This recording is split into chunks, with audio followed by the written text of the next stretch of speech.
ثبوت یہ ہے کہ میرے دل میں سونا اور پتھر ایک نظر آ رہے، فرق نہیں ہے، جیسے پتھر پڑا ایسے سونا پڑا، اتنا میرا دل دنیا سے ہٹ چکا۔ تو حضور نے فرمایا ہاں اس پہ قائم رہو، یہ ہے مومن کی اچھا حال کہ اسے قیامت کی آخرت کی فکر ہو اور اس کے لیے وہ تیاری میں لگا ہو۔ ایک حدیث شریف میں آتا ہے کہ عقل مند وہ شخص ہے کہ جو اپنے کو پہچان لے کہ میں کیا ہوں،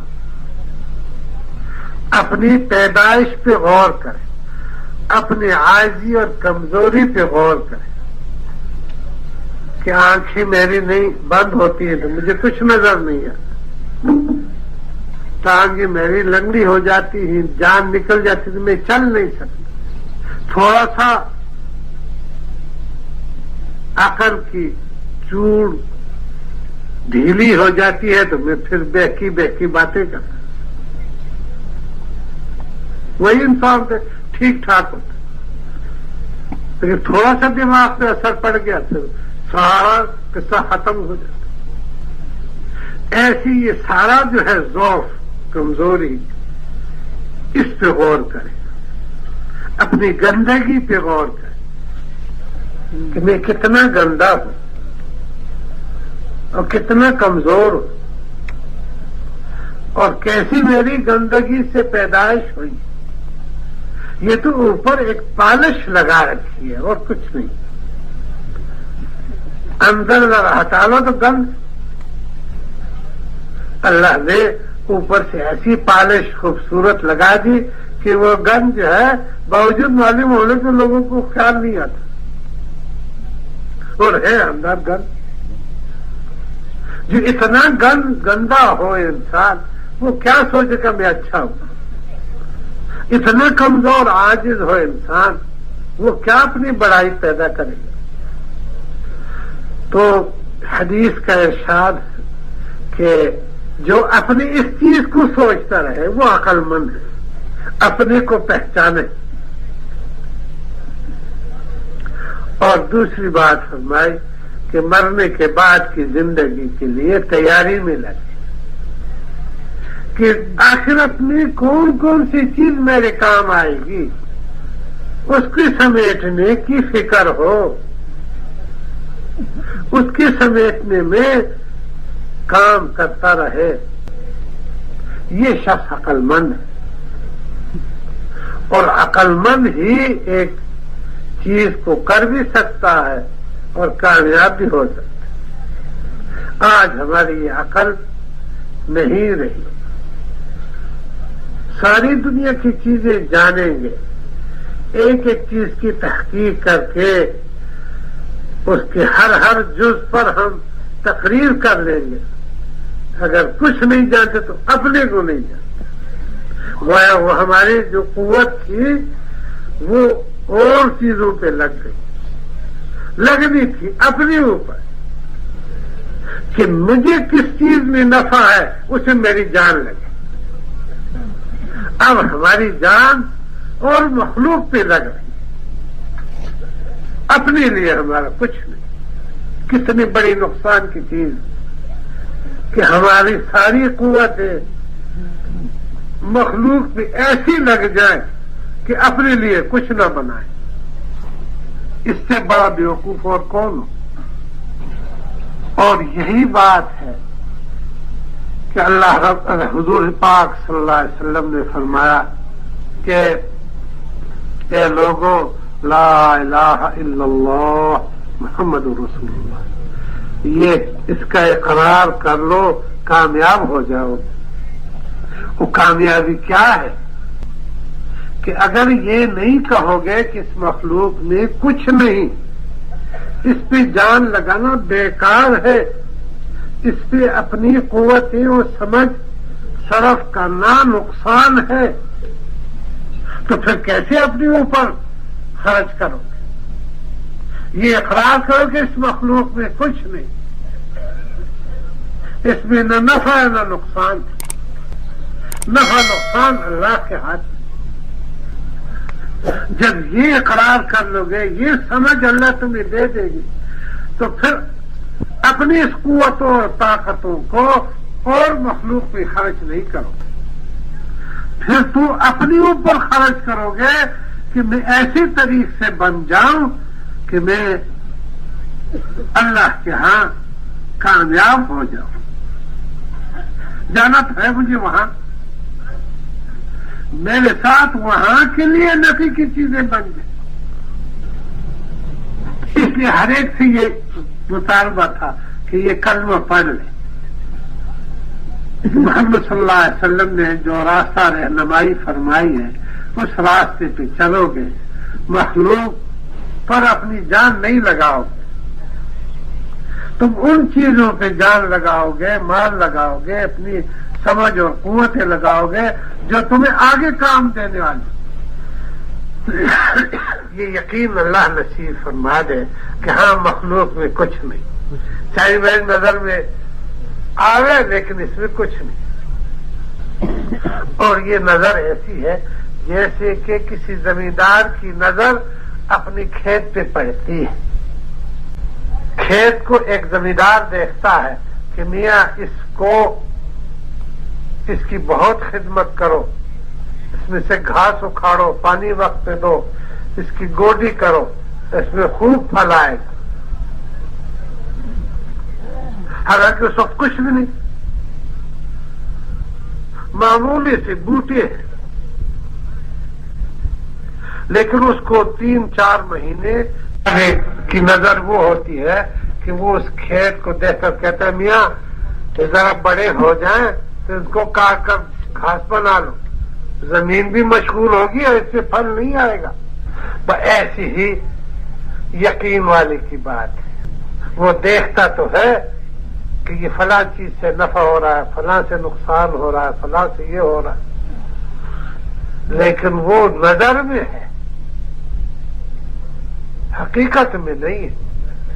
جیسے اس آدمی کے کھیت والے کی نظر میں ہے کہ یہ کھیتی ہے، بڑی اچھی سبز ہے، لہلہا رہی ہے، لیکن اس کی نظر اس پہ نہیں ہے. وہ کہتا ہے کہ اس پہ آگے جا کر کچھ بھی پھل نہیں آئے گا، اور اب گھاس سے بھی جاؤ گے. تو ایسی ہی کلمے والے کی نظر دنیا پہ ایسی ہوتی ہے. چاہے وہ نظر آتی ہے کہ بھئی بہت اچھی ہے، نفع ہے، اس میں یہ نقصان سے بچاؤ ہے، لیکن حقیقتاً یہ نہیں ہے. یہ نظر اللہ عطا فرما دے جیسے ایک زمیندار کو اپنے کھیت پہ ہوتی ہے، ایسی کلمے والے کو اللہ یہ نظر نصیب فرما دے کہ ہاں مخلوق میں کچھ نہیں. یا کوئی ایسے یقین والا ہو کہ جس کے پاس بیٹھ کر اٹھ کر رہ کر اس کی صحبت میں اللہ آپ کو یہ نظر اب مجھے نصیب فرما دے، یا تو یوں ہو جائے. اور ایک بات اور ہے، وہ ہے صحابہ کرام والی، کہ انہوں نے اس بات کا اقرار کر کے پوری یہ تفصیل ان کے ذہن میں اس وقت نہیں تھی کہ اس مخلوق میں کچھ نہیں، مجملاً بات تھی. اور وہ ہوا کہ انہوں نے اس بات کی اوروں سے دعوت دینی شروع کر دی کہ دیکھو لا الہ الا اللہ، مخلوق میں کچھ نہیں، محمد الرسول اللہ کا راستہ ہی نجات کا راستہ ہے. یہ بات اوروں سے کہتے تھے، اور اتنی کہتے تھے کہ لوگ کہتے تھے یہ مجنون ہے. ہم دیکھ رہے ہیں کہ یہ اس چیز سے نفع ہو رہا ہے، یہ کہتے نہیں چیز سے نہیں ہو رہا. ہم دیکھتے ہیں کہ اس چیز سے نقصان ہے، یہ کہتے اس سے نہیں ہو رہا، اللہ سے ہو رہا. مکہ معظمہ میں جن مسلمانوں نے کلمہ پڑھا تھا اور وہ دعوت دیتے تھے، ان کا تو دیکھ ہم تمہیں مار رہے ہیں، ہم مار رہے ہیں اور تو پٹ رہا ہے. تو یہ بھی اللہ کا خدا، یہ بھی اللہ، تم کیا چیز؟ بڑے بڑے چودھریوں کے سامنے، بڑے بڑے حکومتوں کے سامنے کہے تم کچھ نہیں، اللہ ہی کرتا، اللہ کے ہاتھ میں ہے، موت بھی اس کے ہاتھ میں، زندگی بھی اس کے ہاتھ میں۔ تو یہ مشق جاری رہی، یہ جتنا اوروں کو دعوت دیتے تھے اتنی ہی ان کے دلوں میں یقین بڑھتا تھا۔ ایک ہے یہ دعوت والا راستہ، آداب کے ساتھ، اصول کے ساتھ، اللہ ہمیں نصیب فرما دے تو یہ یقین کی دولت یقیناً ملے گی۔ ایک تو یہ چیز ہے۔ دوسری بات نماز ہے جو آگے کام دینے والی ہے، اور نماز بھی اپنی قوت صرف کرنے سے آتی ہے، اپنی سمجھ لگانے سے آتی ہے، اس پر محنت کرنے سے آتی ہے۔ جیسے اس یقین کے لیے دعوت دینی پڑتی ہے، اور دعوت کے دینے میں مجاہدات، تکلیفیں جس قسم کی بھی ہو، مار کی ہو، بھوک کی ہو، گھر چھوڑنے کی ہو، دنیا کی چھوٹنے کی ہو، جیسے اس مجاہدے کے ساتھ وہ اس دعوت کے ساتھ ہی یقین نصیب ہوتا ہے، ایسی نماز بھی ہے کہ آدمی نماز سے بھی محنت کرتا۔ ہم تو اور چیزوں پہ محنت کرتے، پتہ ہی نہیں چلتا کہ نماز کیا چیز ہے۔ ایک صورت ہمارے ہاتھ میں، بس انہیں پوری نہیں۔ یہی دو چیزیں تھی کہ اس پہ اگر ہماری محنت ہو جائے تو مرنے کے بعد کی زندگی کا توشہ بن جائے۔ اس توشہ بننے کے لیے وہ حقیقت ہمیں مل جائے گی، اسی سے ہم غافل۔ اس لیے اتنی بڑی نعمت ہے اور اتنے بڑے اللہ کے اور دین کی چیزوں باوجود ہونے کے ہم بے خبر، ناقدرے، اس کی قیمت کا ہمیں پتہ۔ ایک صحابی نے اس قیمت بتائی تھی، محنت کرتے کرتے کرتے ایک موقع پر گرفتار ہوئے کہ دین اسلام کتنی بڑی قیمتی چیز، دشمن کے گھیرے میں آ کر وہ صحابی بمائے ساتھیوں کے کافروں کے ہاتھ میں گرفتار ہو گئے، اپنے ساتھیوں سے دور نکل گئے، اور جب ان کے ہاتھ میں کافروں کے پہنچ گئے تو انہوں نے پھر ان پہ اپنی محنت کی کہ تم جو ہے یہ دین چھوڑ دو، ہمارا دین نصرانیت قبول کر دو۔ تو زمانے کے مسلمان تھے، ان کے سامنے دین کی حقیقت کھل گئی تھی، وہ کیسے بدلے؟ بڑی کوشش کی، بڑی اذیتیں پہنچائی، بڑے جو ہے سمجھانے کی اور لالچ کی، اور سب کوششیں جاری کر لی، کسی مسلمان کو جو ایک چھوٹا سا لشکر تھا، دستہ تھا، اپنی جگہ سے ہلا نہیں سکے۔ تو انہوں نے تحقیق کی کہ کیا بات ہے، ایک آدمی کچھ بھی تو گنجائش نہیں دیتا، اتنی مار اور اتنی تکلیفیں پہنچانے کے بعد۔ تو معلوم ہوا کہ ان میں جو ایک بڑا ہے جو ان کی نبی کا ساتھی ہے، اگر وہ بدل جائے تو یہ بھی بدل جائے، تو ان کا اندازہ تھا۔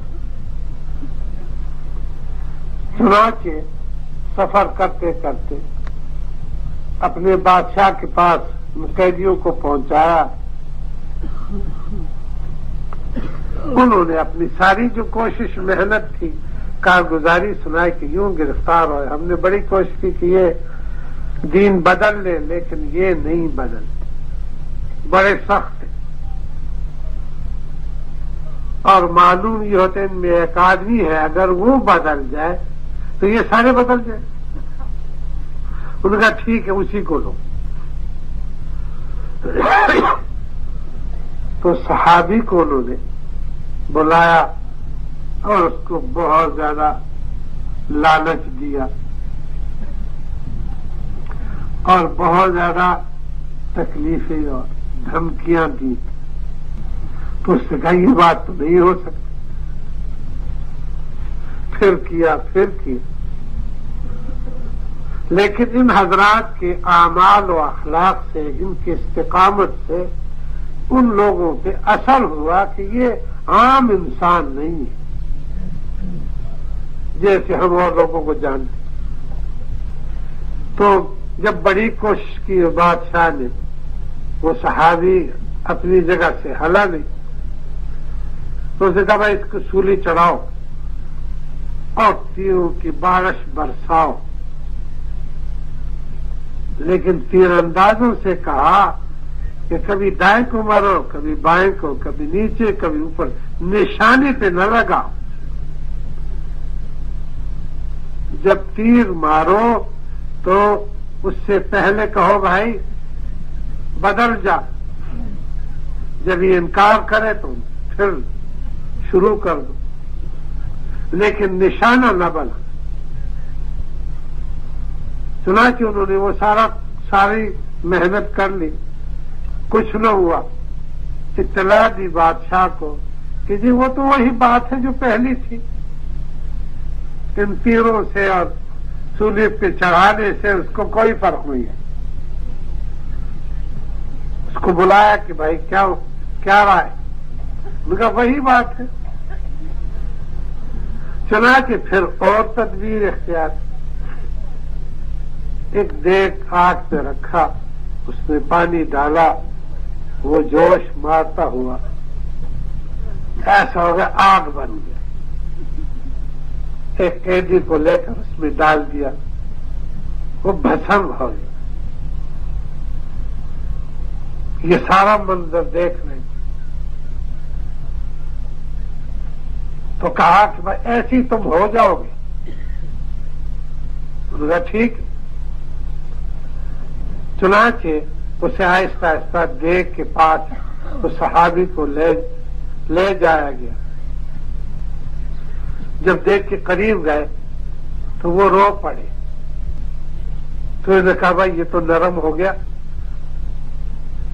بادشاہ کو اطلاع دی، ان کا واپس لیا۔ جو واپس لے آئے کہا کہ ہم تو آپ سے پہلے بھی کہہ رہے تھے، بڑی کوشش کی، لیکن آپ اپنی بات نہیں چھوڑ رہے تھے۔ انہوں نے کہا کیا بات؟ انہوں نے کہا آپ جب حقیقت نظر آئی تو آپ رو پڑے۔ انہوں نے کہا میں رویا اس لیے تو نہیں تھا کہ میں موت سے ڈر رہا تھا، میں تو ایک اور بات کی وجہ سے رویا۔ انہوں نے کہا کیا بات ہے؟ انہوں نے کہا بات یہ ہے کہ جب سے میں نے کلمہ پڑھا ہے اور اس محنت میں لگا ہوں تو روز یہ بات شوق ہوتا ہے جو ہر مسلمان کا ہونا چاہیے کہ اللہ مجھے شہادت نصیب کر۔ تو حضور صلی اللہ علیہ وسلم کے زمانے میں لڑتا رہا، میری قسمت میں شہادت نہیں تھی۔ ابو بکر صدیق رضی اللہ تعالیٰ کے زمانے میں بھی لگا رہا، پھر بھی شہادت۔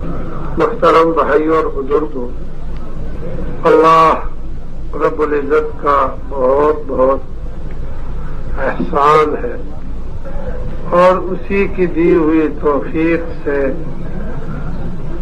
ہمارا اکٹھا ہونا، ایک دوسرے سے کہنا سننا، یہ اسی کی توفیق سے، وہ جس کو چاہے عطا فرما دے، ہمارا اس میں کوئی دخل نہیں، ورنہ ہم جیسے بہت سے لوگ ہیں، بہت سی مخلوق جو اس کو جانتی نہیں کہ خدا کیا ہے، رسول کیا ہے، جنت کیا ہے، دوزخ کیا ہے، جیسے اور مخلوق پیدا ہوتی ہے، بڑی ہوتی ہے، پھلتی اور پھولتی ہے، پھر سوکھ کر ختم ہو جاتی ہے، ایسے وہ بھی نہ ان کو کچھ اپنے مقصد کا پتہ ہے، نہ کچھ طریقے کا خبر ہے۔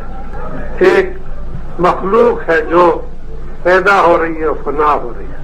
اللہ رب العزت نے بڑا احسان فرمایا کہ ہمیں ان انسانوں میں بنایا کہ جن کو اپنی اس زندگی کے مقصد کا، اپنے اس پیدائش کا، اپنے اس مرنے کے بعد کے منزل کا پتہ ہے۔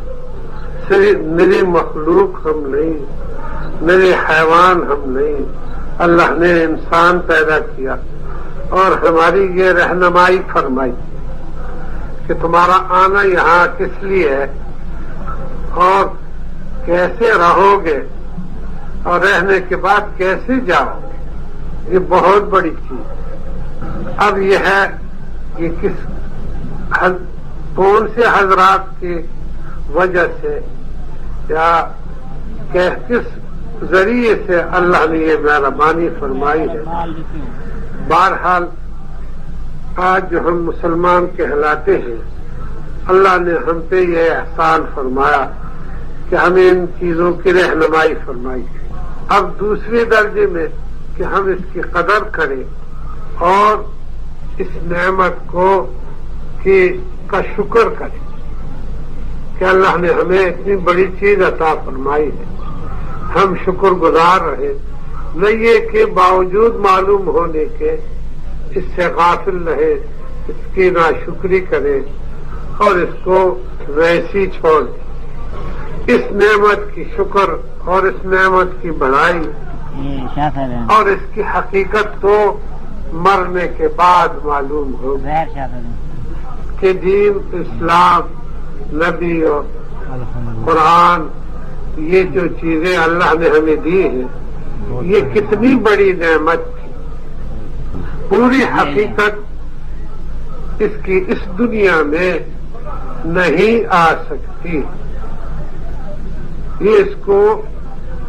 یہ دنیا اتنی اس کی حقیقت کی قبول کرنے کی قوت اور طاقت نہیں، جیسے حدیث میں آتا ہے کہ اگر اس جہان کی، جنت کی حور اگر ایک انگلی بھی اس دنیا کی طرف ایک تھوڑی دیر کے لیے آگے کر دے تو اس کی اس خوبصورتی اور اس کے اس چمک دمک سے ساری دنیا بے ہوش ہو جائے۔ تو دنیا اس حقیقت کو جو اللہ نے ہمیں دی ہے اس کو برداشت نہیں کر سکتے۔ ایسی حدیث میں آتا ہے کہ اگر وہاں دوزخ کا سانپ ایک پھنکار مار دے تو ساری دنیا بھسم ہو جائے، جل کر راکھ ہو جائے، اور یہ حقیقت وہاں جا کے پتہ لگے گا۔ اس وجہ سے یہاں ان ساری حقیقتوں پہ غیب کا پردہ ڈال دیا اور نبیوں کو بھیج کر خبر دے دی اور راستہ اور طریقہ بتا دیا کہ اس پہ چلو گے تو ان حقائق کے ساتھ تمہارے سامنے یہ پیش ہوں گے، چاہے وہ تکلیف اور جہنم ہے، چاہے وہ راحت اور جنت ہے۔ ان دونوں میں سے کوئی نہ کوئی کسی نہ کسی چیز کے ساتھ تمہاری ملاقات ہوگی، اور ہر نبی نے یہی چیز ساری دنیا کے سامنے، اپنوں اور غیروں کے سامنے پیش کرتے ہیں۔ اللہ نے ہمیں اس حقائق کے طرف رہنمائی کرنے والے اور اس حقائق کو ہم تک پہنچانے والے جیسے کیسے بھی تھا، یہ ان حضرات کا احسان ہے، ان کی قدردانی، ان بزرگوں کی، ہمارے باپ دادا استاد وغیرہ تو سب، اگر وہ ہم تک ان چیزوں کو نہ پہنچاتے تو ہم بھی جیسے اور دنیا کی مخلوق بچ رہی ہے، ختم ہو رہی ہے، ہم بھی ایسے ہوتے۔ یہ ان کے کا بڑا احسان۔ تو بھائی اور بزرگوں، اتنی بڑی نعمت اللہ نے عطا فرمائی ہے، لیکن ہم بے خبر ہیں۔ اگر بے خبر نہیں تو بے خبر جیسے زندگی گزار رہے، ہمیں اس کی فکر ہی نہیں۔ اور جو بے غفلت کی زندگی گزارتا ہے، بے فکری کی زندگی گزارتا ہے، وہ نقصان میں رہتا ہے۔ ضرورت یہ ہے کہ ہم سوچیں، غور کریں، فکر کریں کہ ہمارے پاس ہمارے بڑوں کی طرف سے کتنی بڑی قیمتی چیز اللہ نے ہمیں دی ہے، ہم اس کی قدر کریں، ہم اس کی فکر کریں۔ جب واقفیت ہو جاتی ہے، اس چیز کے فوائد سامنے آتے ہیں تو پھر آدمی اس میں پختہ ہو جاتا ہے۔ ابھی ہم وراثت کے طور سے دیکھا دیکھی اور اپنی سرسری نظر سے ایک چیز کو لے رہے ہیں، اس کو غور سے دیکھیں اور اس کو پختہ طریق سے لیں تو پھر اس کے فائدے کھلتے۔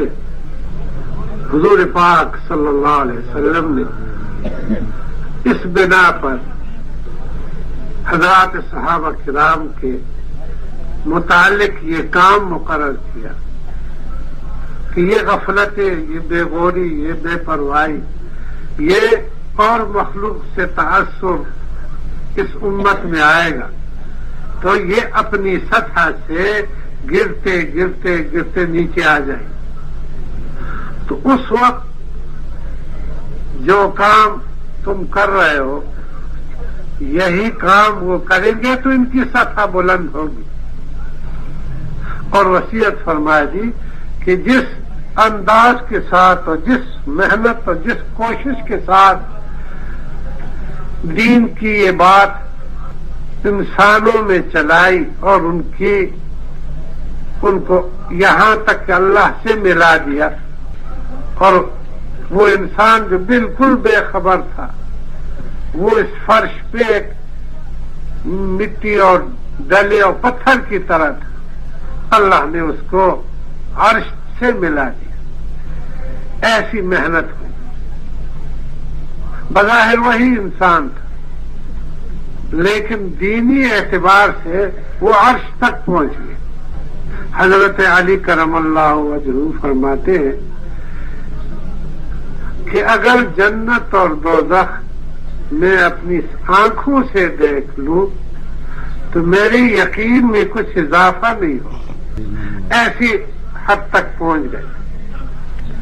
اس خبر کو جو نبی نے دی تھی اس کا اتنا یقین اللہ نے ان کو عطا فرمایا، وہ پوری جماعت کو، کہ جیسے آدمی ایک شخص دیکھتا ہے۔ ایک صحابی اس حقیقت کو بیان فرماتے، حضور صلی اللہ علیہ وسلم سے ملاقات ہوئی، اس سے کہا، حضور نے فرمایا کیا حال ہے؟ انہوں نے کہا جی بہت اچھا حال ہے۔ ایک بات عرض کر دوں اس کے کہنے سے پہلے کہ پہلے جو ہے صحابہ کرام نے مسلمانوں میں ایک دوسرے کے حال کے پوچھنے میں اور ہمارا آج کل پوچھنے میں زمین و آسمان کا فرق۔ ہم تو یہ آج پوچھتے ہیں کہ تیرا کیا حال ہے، یعنی تیری اس جسم کا کیا حال ہے، تمہارے اس گھر کا اور مال دولت کا اور بیوی بچوں کا۔ ایک چیز ہے چاہے آپ نام نہ لیں، آپ کا کیا حال ہے، کیا خیریت ہے، تو یہی بات مقصد ہوتا ہے۔ لیکن حضور صلی اللہ علیہ وسلم نے صحابہ کرام کو ان سارے حالوں سے ایک نیا حال ان کے دل و دماغ میں بٹھایا تھا، اور وہ تھا کہ اگر پوچھتے کہ تیرا کیا حال ہے تو اس کا مطلب ہوتا تھا کہ تیرے یقین کا کیا حال ہے، تیری نماز کا کیا حال ہے، تیری آخرت کی فکر کا کیا حال ہے، تیرے ان اعمال کا جو تمہیں جنت تک پہنچا دے ان کا کیا حال ہے، اور ان اعمال کا جو دوزخ تک پہنچاتے اس کی بچاؤ کا کیا حال ہے، یہ مراد ہوتا ہے۔ آپ اندازہ لگا سکتے ہیں کہ ہم کتنے دور ہو گئے ہیں، الفاظ وہی ہے، جو حقیقت ہے اس سے ہم کتنے دور ہو گئے۔ تو اسی ماحول کے اعتبار سے اور اس وقت جو چیز ذہنوں میں تھی، دل و دماغ میں تھی، عمل میں تھی، اسی اعتبار سے حضور نے ان سے پوچھا کہ کیا حال ہے، تو وہ جواب میں کہیں گے بہت اچھا حال ہے۔ تو حضور نے فرمایا جو بول آدمی بولتا ہے تو اس کا ثبوت دینا پڑتا ہے، تیرے اس اچھے حال کا کیا ثبوت؟ یوں ہی ہوا ہے منہ سے نکل گئی، یا ہاتھ کی انگلیاں جو حرکت کرتی ہیں بلا مقصد، زبان تو ایسی نہیں ہے۔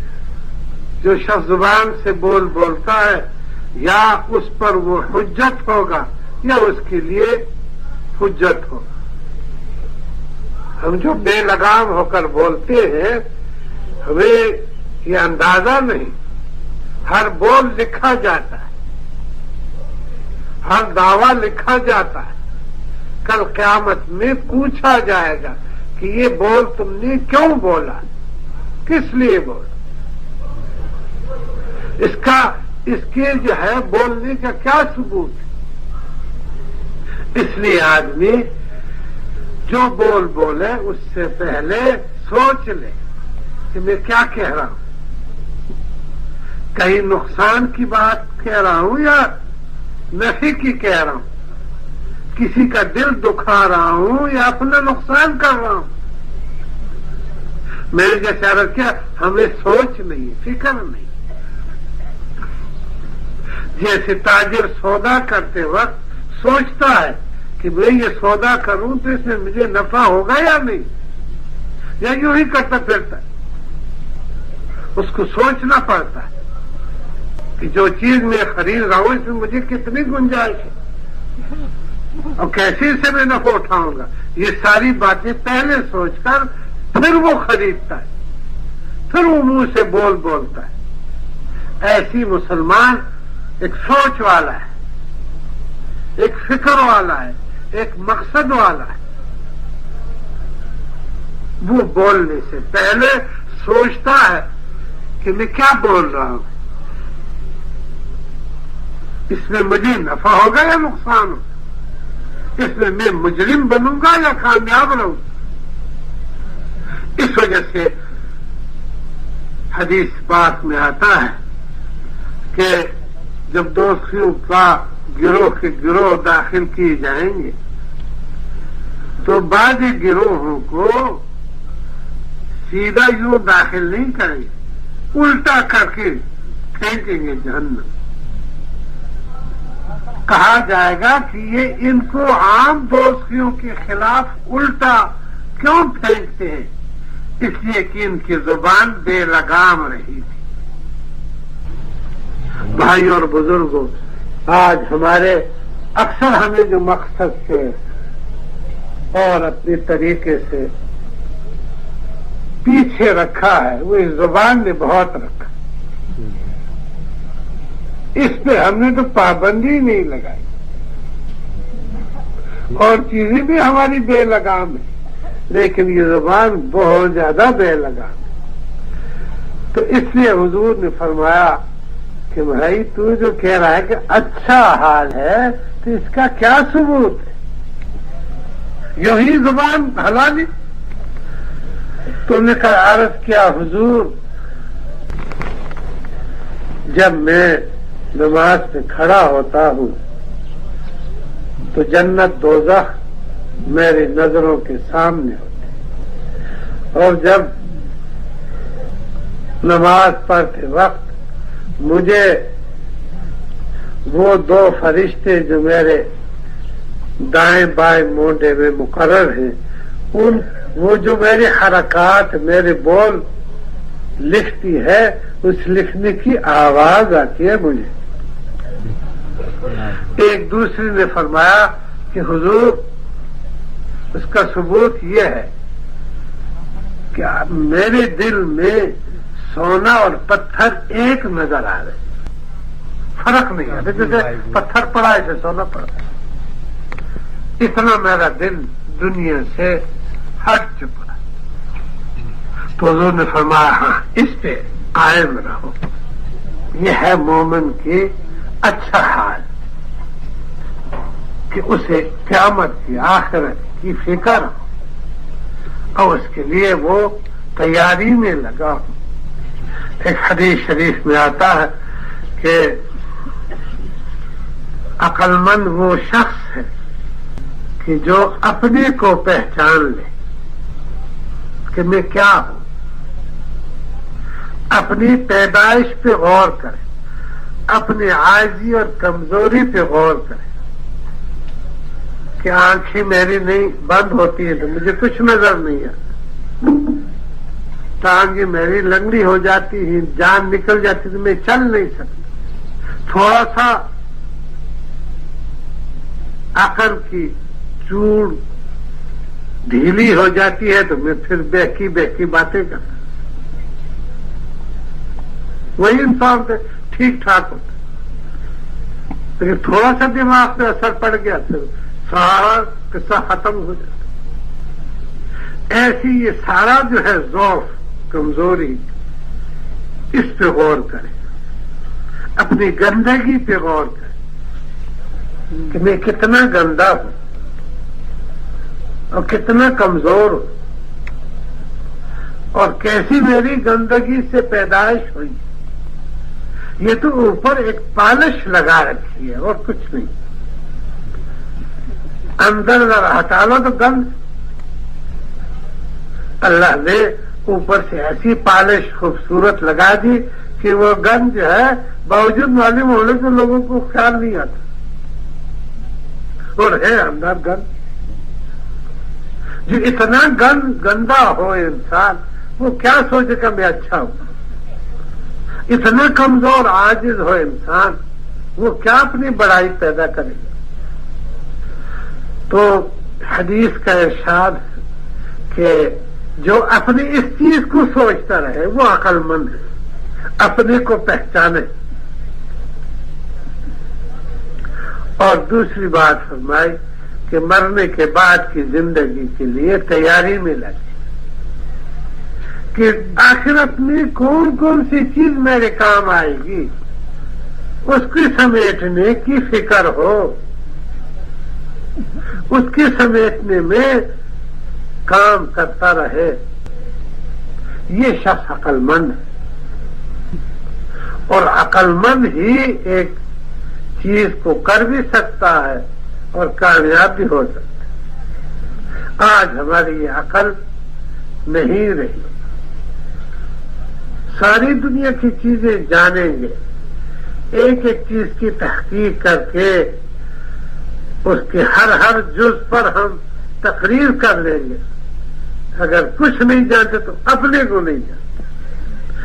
وہ ہماری جو قوت تھی وہ اور چیزوں پہ لگ گئی، لگنی تھی اپنے اوپر کہ مجھے کس چیز میں نفع ہے اسے میری جان لگے. اب ہماری جان اور مخلوق پہ لگ رہی، اپنے لیے ہمارا کچھ نہیں. کتنی بڑی نقصان کی چیز کہ ہماری ساری قوتیں مخلوق پہ ایسی لگ جائیں کہ اپنے لیے کچھ نہ بنائے. اس سے بڑا بیوقوف اور کون ہو. اور یہی بات ہے کہ اللہ رب حضور پاک صلی اللہ علیہ وسلم نے فرمایا کہ اے لوگوں لا الہ الا اللہ محمد رسول اللہ، یہ اس کا اقرار کر لو، کامیاب ہو جاؤ۔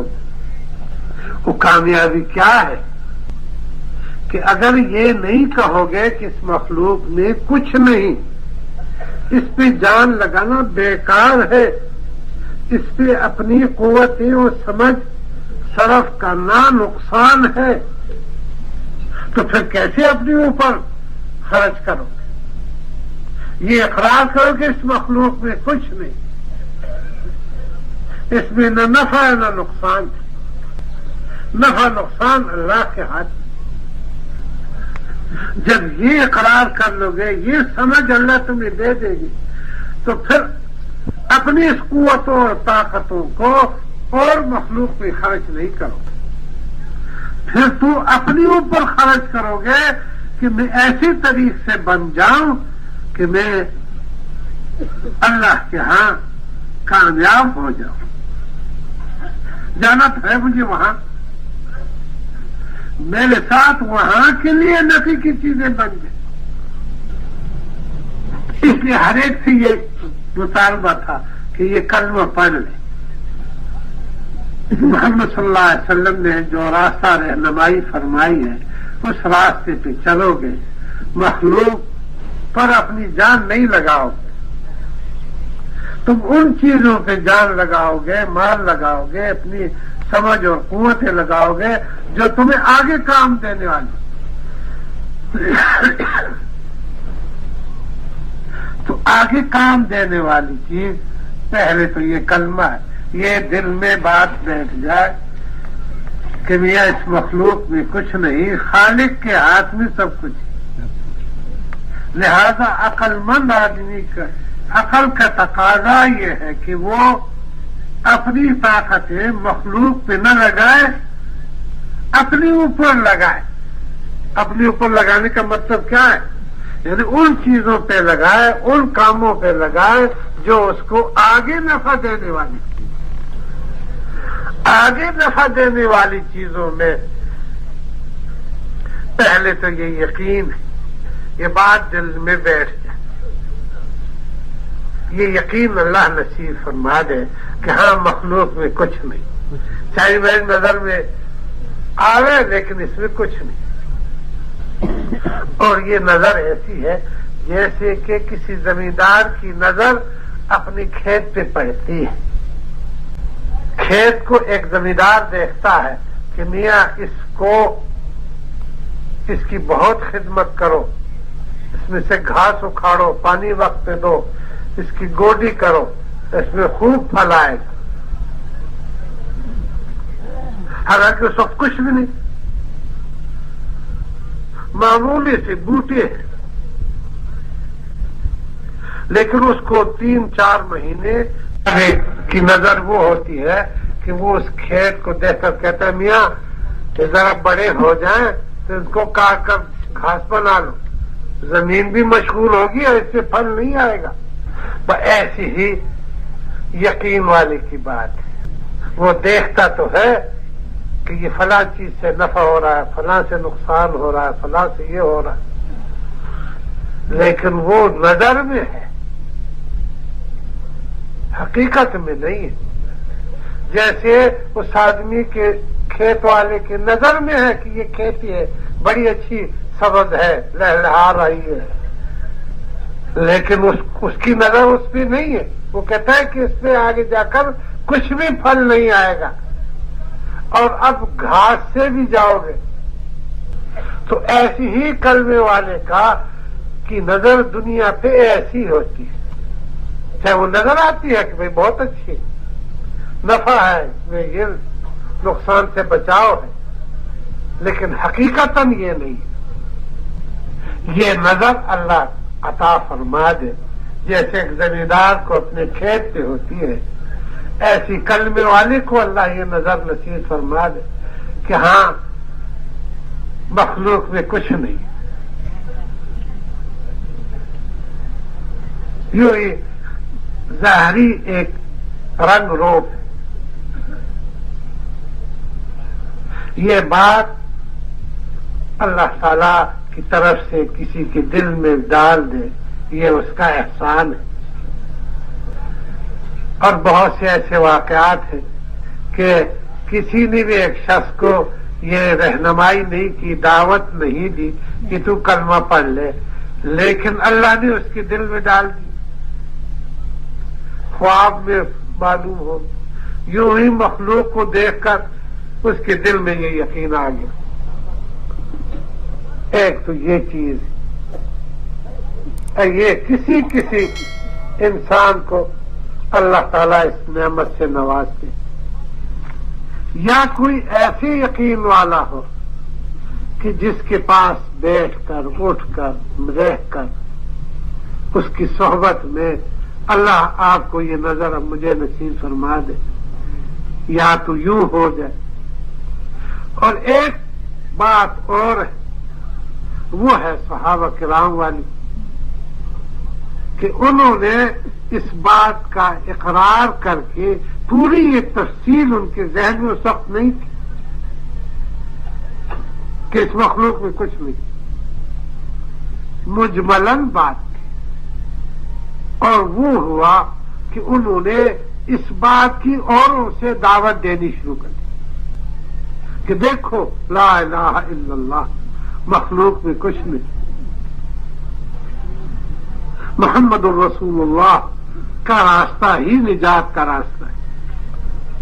یہ بات اوروں سے کہتے تھے، اور اتنی کہتے تھے کہ لوگ کہتے تھے یہ مجنون ہے. ہم دیکھ رہے ہیں کہ یہ اس چیز سے نفع ہو رہا ہے، یہ کہتے نہیں چیز سے نہیں ہو رہا. ہم دیکھتے ہیں کہ اس چیز سے نقصان ہے، یہ کہتے اس سے نہیں ہو رہا، اللہ سے ہو رہا. مکہ معظمہ میں جن مسلمانوں نے کلمہ پڑھا تھا وہ دعوت دیتے تھے، ان کا تو دیکھ ہم تمہیں مار رہے ہیں، ہم مار رہے ہیں اور تو پٹ رہا ہے، تو یہ بھی اللہ کا بندہ ہے، یہ بھی اللہ. تم کیا چیز بڑے بڑے چودھریوں کے سامنے، بڑے بڑے حکومتوں کے سامنے کہے تم کچھ نہیں، اللہ ہی کرتا، اللہ کے ہاتھ میں ہے، موت بھی اس کے ہاتھ میں، زندگی بھی اس کے ہاتھ میں. تو یہ مشق جاری رہی. یہ جتنا اوروں کو دعوت دیتے تھے اتنی ہی ان کے دلوں میں یقین بڑھتا تھا. ایک ہے یہ دعوت والا راستہ، آداب کے ساتھ، اصول کے ساتھ اللہ ہمیں نصیب فرما دے تو یہ یقین کی دولت یقیناً ملے گی. ایک تو یہ چیز ہے. دوسری بات نماز ہے جو آگے کام دینے والی ہے. اور نماز بھی اپنی قوت صرف کرنے سے آتی ہے، اپنی سمجھ لگانے سے آتی ہے، اس پر محنت کرنے سے آتی ہے. جیسے اس یقین کے لیے دعوت دینی پڑتی ہے، اور دعوت کے دینے میں مجاہدات، تکلیفیں جس قسم کی بھی ہو، مار کی ہو، بھوک کی ہو، گھر چھوڑنے کی ہو، دنیا کی چھوٹنے کی ہو، جیسے اس مجاہدے کے ساتھ وہ اس دعوت کے ساتھ ہی یقین نصیب ہوتا ہے، ایسی نماز بھی ہے کہ آدمی نماز سے بھی محنت کرتا. ہم تو اور چیزوں پہ محنت کرتے، پتہ ہی نہیں چلتا کہ نماز کیا چیز. ایک صورت ہمارے ہاتھ میں، بس انہیں پوری نہیں. یہی دو چیزیں تھی کہ اس پہ اگر ہماری محنت ہو جائے تو مرنے کے بعد کی زندگی کا توشہ بن جائے. اس توشہ بننے کے لیے وہ حقیقت ہمیں مل جائے گی، اسی سے ہم غافل۔ اس لیے اتنی بڑی نعمت ہے اور اتنے بڑے اللہ کے اور دین کی چیزوں کے باوجود ہونے کے ہم بے خبر ناقدرے، اس کی قیمت کا ہمیں پتہ ہے۔ ایک صحابی نے اس کی قیمت بتائی تھی، محنت کرتے کرتے کرتے ایک موقع پر گرفتار ہوئے کہ دین اسلام کتنی بڑی قیمتی چیز، دشمن کے گھیرے میں آ کر وہ صحابی بمائے ساتھیوں کے کافروں کے ہاتھ میں گرفتار ہو گئے، اپنے ساتھیوں سے دور نکل گئے، اور جب ان کے ہاتھ میں کافروں کے پہنچ گئے تو انہوں نے پھر ان پہ اپنی محنت کی کہ تم جو ہے یہ دین چھوڑ دو، ہمارا دین نصرانیت قبول کر دو۔ تو زمانے کے مسلمان تھے، ان کے سامنے دین کی حقیقت کھل گئی تھی، وہ کیسے بدلے؟ بڑی کوشش کی، بڑی اذیتیں پہنچائی، بڑے جو ہے سمجھانے کی اور لالچ کی، اور سب کوششیں جاری کر لی، کسی مسلمان کو جو ایک چھوٹا سا لشکر سدستہ اپنی جگہ سے ہلا نہیں، تو انہوں نے تحقیق کی کہ کیا بات ہے، ایک آدمی کچھ بھی تو گنجائش نہیں دیتا، اتنی مار اور اتنی تکلیفیں پہنچانے کے بعد۔ تو معلوم ہوا کہ ان میں جو ایک بڑا ہے تو ان کی نبی کا ساتھی ہے، اگر وہ بدل جائے تو یہ بھی بدل جائے، تو ان کا اندازہ تھا۔ چنانچہ سفر کرتے کرتے اپنے بادشاہ کے پاس قیدیوں کو پہنچایا، انہوں نے اپنی ساری جو کوشش محنت تھی کارگزاری سنائی کہ یوں گرفتار ہوئے، ہم نے بڑی کوشش کی کہ یہ دین بدل لے لیکن یہ نہیں بدل، بڑے سخت ہیں، اور معلوم یہ ہوتے ان میں ایک آدمی ہے اگر وہ بدل جائے تو یہ سارے بدل جائیں۔ انہوں نے کہا ٹھیک ہے اسی کو لو، جو ہر مسلمان کا ہونا چاہیے کہ اللہ مجھے شہادت نصیب کر۔ تو حضور صلی اللہ علیہ وسلم کے زمانے میں لڑتا رہا، میری قسمت میں شہادت نہیں تھی، ابوبکر صدیق رضی اللہ تعالیٰ کے زمانے میں بھی لگا رہا، پھر بھی شہادت نہیں ملی۔ تو اب حضرت عمر کے زمانے میں اللہ نے موقع دے دیا، تو سال کے بعد ایک تمنا پوری ہو رہی تھی، تو میں نے کہا اے اللہ اتنے سالوں کے بعد موقع مل گیا، تو میں کیا کروں اے اللہ، ایک جان ہے میرے پاس، ایک جان کیا چیز ہے، کاش میرے پاس میرے بالوں کے برابر جانیں ہوتی اور ایک ایک دارتا اس میں قربان ہوتی، مزہ ہوتا۔ میں تو اس پہ رویا کہ اللہ کچھ بھی نہیں، تمنا پوری ہو تو خوب پوری ہو، کہ بے حساب جانی ہوتی تو ہم قربان کرتے، اللہ کے نام پہ قربان ہوتے، لیکن دیکھا کہ اللہ کچھ بھی نہیں، میرے بھائی کی جان ہے، تو یہ سب سوچ ہوا مجھے، اس لیے رویا۔ تب بادشاہ کو پتہ چلا کہ یہ کوئی اور لوگ ہیں، لالچ اس کو دی،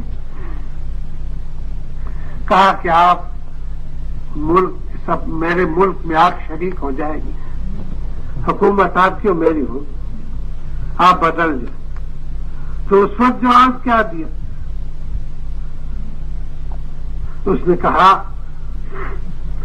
کہ تو کچھ مجھے شراکت رکھتا ہے اس حکومت میں، لیکن تو شراکت بھی چھوڑ دے، سارا ملک مجھے دے دے، اور صرف اپنا ملک نہ دے، جا کے مسلمان اور حضرت عمر کے پاس جا کر منت سنت کر کے اور اس کو راضی کر لے کہ تو بھی اپنی بادشاہت دے دے اس کو.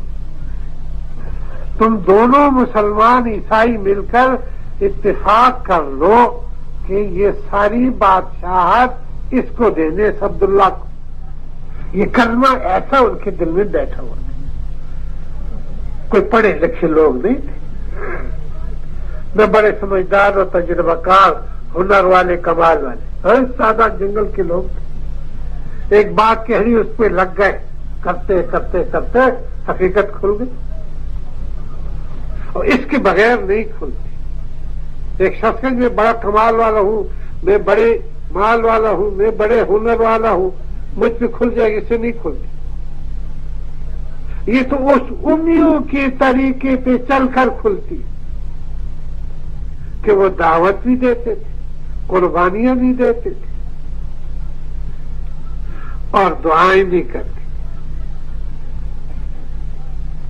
رات کی محنت تھی، دن کی محنت تھی.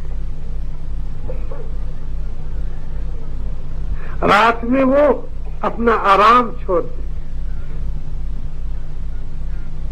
اللہ کے سامنے دعائیں اور رونا، ذکر، اذکار، تلاوت، نمازیں پڑھتے تھے کہ اللہ یہ حقیقت نصیب فرما دے. سورت تو ہم آ گئی، اور دن میں در در گھر گھر پھرتے تھے، دور بھی پھرتے تھے، نزدیک بھی پھرتے تھے.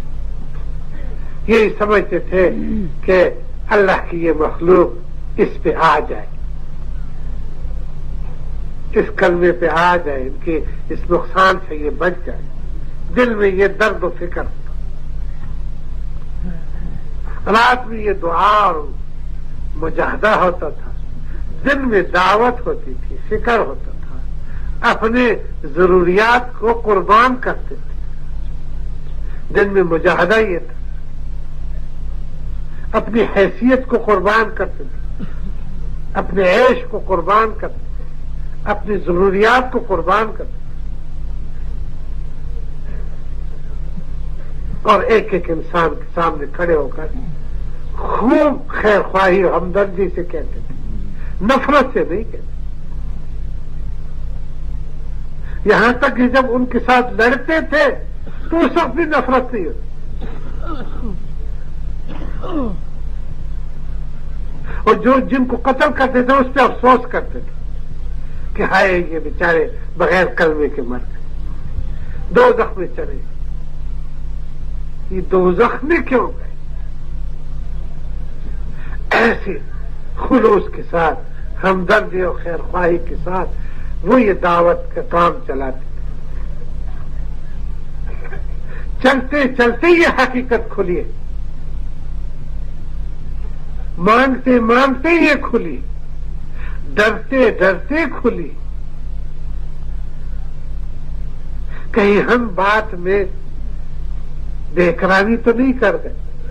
یہ آدمی جو ہماری بات نہیں مانتا، میں نے خیر خواہی اور اکرام میں قصور کیا، وہ آڑے آ گیا، اور نہیں یہ تو بہت اچھے. اپنا نقصان نکالتے تھے، دوسرے پہ غصہ نہیں کرتے، اپنے نفس پہ غصہ کرتے، اپنے کو ملامت بناتے، دوسرے کو ملامت، دوسرے کو معذور کرنا. کہ یہ جو اتنی بڑی حقیقت کو، اتنی بڑی کھلی بات کو نہیں مانتا تو میرے کہنے میں قصور ہے. میں نے جیسے کہنا چاہیے تھا نہیں کہا، جیسے دعوت دینی چاہیے تھی نہیں دی، جیسی اس کی خیر خواہی کا جذبہ دل میں رکھ کر دعوت دے ویسی نہیں کی. میں نے دعا میں قصور کیا، ورنہ یہ تو مانگ لیتا. کون ہے جو اپنے نفع نقصان نہ دیکھے؟ اس ذہن سے وہ حضرات لڑتے بھی تھے، اسی ذہن سے وہ حضرات دعوت بھی دیتے. حضرت علی کرم اللہ وجہہ ایک پہلوان سے لڑے. پہلے زمانے میں لڑائیاں جو ہے 10 ہوتی تھی، تو ابھی ایک مجمع دوسرے سے بھیڑنے سے پہلے جوان اپنی جمع مرضی دکھانے کے لیے میدان میں نکلا جائے. کون ہے جو ہم 2 بدو ہم لڑ لیں؟ تو اس میں جو ہے پہلے ایسی لڑائی ہوتی، وہ ایک دوسرے کو مار لیتے تھے، پھر اور نکلتے، پھر ایک دم دونوں طرف سے حملہ ہو جاتا ایک دوسرے پر. تو وہ ایسا ایک آدمی نکلا ہے، بڑا زبردست جوان، خوب طاقت والا. تو اس کے مقابلے میں حضرت علی کرم اللہ وجہہ نکلے. ان کے مقابلے میں یہ کمزور تھے. وہ دونوں کے آپس میں کشتی ہوئی اور بڑی دیر تک نہ ایک کو گرا سکا نہ دوسرے کو. کافی دیر لگی، ایسے کہ دونوں تھک گئے. اخیر اللہ نے وہ بڑا بھاری بھرکم آدمی حضرت علی کرم اللہ وجہہ کے ہاتھ سے گرا دیا اور اس کی سینے پہ چڑھ گئے اور تلوار لے کے ذبح کرنے لگے. تو اس سے اور کچھ نہیں ہو سکا، نیچے سے تھوک دیا منہ پر. جب تھوکا، اس پہ انسان ہے، کتنی ہی گرمی ہو لیکن کسی کے منہ پہ چھینٹا مار دو تو وہ ذرا بدل جاتا ہے. چہرہ ایسا چیز، چہرے پہ اس وجہ کہتے ہیں نہ مارا کرو، حکم ہے چہرے پہ نہ مارو. تو ان کے چہرے پہ تھوک گئے. اس پہ طبیعت میں ذرا کبیدگی ہو گئی. ساتھ ہی ساتھ خیال آیا کہ میاں اس کبیدگی کے ساتھ کیسے تم مارو گے؟ تو اس کو چھوڑ دی. یہ تھوڑے وقت میں سارے قصے ہو گئے. وہ کافر پہلوان اٹھا، وہ حیران ہوا کہ شخص نے تو بڑی مشکل سے مجھے گرایا اور جب اب ختم کرنے کا وقت آیا تو چھوڑ دی. تو اس نے کہا کہ بھائی تمہاری بھائی لڑائی ختم، اب مجھے بات بتا دو کہ تم نے مجھے چھوڑا کیوں؟ ایک انسان جو عقل رکھتا ہے وہ ایسا نہیں کرتا. اتنی سمجھدار آدمی ہو کر، اتنا قوی آدمی ہو کر، اتنا پہلوان آدمی ہو کر ایسی حرکت مشکل ہے. اس کی کیا وجہ، کیوں چھوڑا؟ تو انہوں نے حضرت علی کرم اللہ وجہہ نے فرمایا کہ میں نے جو تمہارے ساتھ لڑا ہوں اور جو اتنی محنت کی ہے، یہ کوئی میں اپنے لیے نہیں کی کہ تجھ سے میں مار دوں، تیری چیز لے لوں یا نام کر دوں یا کوئی جو اغراض ہوتے ہیں. یہ تو اور نہ تجھ سے میری کوئی دشمنی بھی نہیں، کوئی لالچ بھی نہیں، کوئی دشمنی بھی نہیں. میں تو صرف اللہ کی رضا کے لیے لڑا تھا کہ اللہ راضی ہو جائے، اس لیے تمہیں گرایا اور پھر اسی وجہ سے تمہیں چھوڑا کہ جب تک تمہیں میں نے گرا کر سینے پہ چڑھا اس وقت تک میری وہی نیت تھی، لیکن جب تم نے تھوک دیا تو میری طبیعت خراب سی ہو گئی. اب میں نے سوچا کہ اب طبیعت بیچ میں آ گئی ہے، مجھے ایک ناگواری سامنے آ گئی ہے، اس ناگواری کے ساتھ قتل کروں گا تو پھر اللہ کے لیے تو نہ ہوا. میں نے جو کچھ کیا اللہ کے لیے کیا، میرے تو ایسا تو کوئی دشمنی نہیں. ایک انسان دوسرے انسان کا کیوں دشمن؟ اللہ کے لیے ایسا کہ تو اللہ کا نافرمان ہے، اللہ کے دین کو نہیں مانتا، اللہ کے بندوں پر ظلم کرتا. میں نے اس وجہ سے چھوڑا کہ اس ناگواری کے ساتھ ایک کافر کو قتل کرنا یہ ٹھیک نہیں، خالص اللہ کی رضا کے لیے نہ ہوا تو وہ اور تعجب میں ہو گیا کہ وہ یہ لوگ تو کچھ خاص لوگ ہیں. ایک دم اس کا طبیعت بدل گئی اور اس نے کہا اچھا وہ دین کیسا؟ پھر انہیں دعوت دی، تب اس کی سمجھ میں آیا، مسلمان ہو گئے. تو بھائیوں، حضرات صحابہ کرام اس دعوت میں، اس دعوت کے راستے میں، مجاہدے میں ایسی نیت ہوتی تھی، ایسی خیر خواہی کی نیت ہوتی، ایسی کوششیں وہ کرتے تھے. یہ سارے کام اسی دعوت کی چیز میں اللہ نصیب فرما دی. سمجھ بھی آدمی کی تیز ہو جاتی ہے. جو بغیر پڑھے لکھے وہ ایسی باتیں کرتے تھے.